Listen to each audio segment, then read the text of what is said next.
Hindenburg વિવાદ CBI પાસે નહીં જાય, સુપ્રીમ કોર્ટે અદાણીને આપી મોટી રાહત. સુપ્રીમ કોર્ટે હિન્ડનબર્ગ વિવાદમાં અદાણી જૂથને મોટી રાહત આપી છે.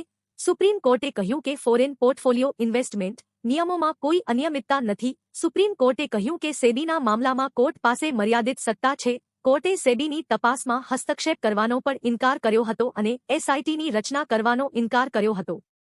સરકાર અને સેબીને પણ સલાહ આપવામાં આવી છે કે તેઓ કોર્ટ દ્વારા નિયુક્ત કરાયેલી પેનલ દ્વારા કરાયેલી ભલામણોનો અમલ કરે. આ સાથે સુપ્રીમ કોર્ટે સેબીને 3 મહિનામાં તપાસ પૂર્ણ કરવા કહ્યું છે.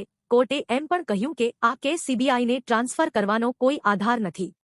કોર્ટે વધુમાં જણાવ્યું હતું કે સરકાર અને સેબી હિન્ડનબર્ગ દ્વારા શોર્ટ સેલિંગ પર કાયદાના ઉલ્લંઘનની તપાસ કરશે અને કાયદા મુજબ કાર્યવાહી કરવામાં આવશે. કોર્ટે કહ્યું સેબીએ 22માંથી 20 કેસમાં તપાસ પૂરી કરી છે.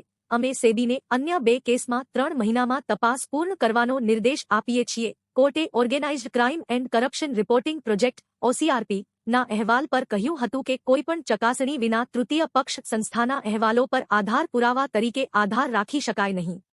ગૌતમ અદાણીએ કહ્યું સત્યની જીત. ગૌતમ અદાણીએ સુપ્રીમ કોર્ટના નિર્ણય પર પ્રતિક્રિયા આપી છે. અદાણીએ કહ્યું માનનીય સુપ્રીમ કોર્ટનો નિર્ણય દર્શાવે છે કે સત્યનો વિજય થયો છે. સત્યમેવ જયતે.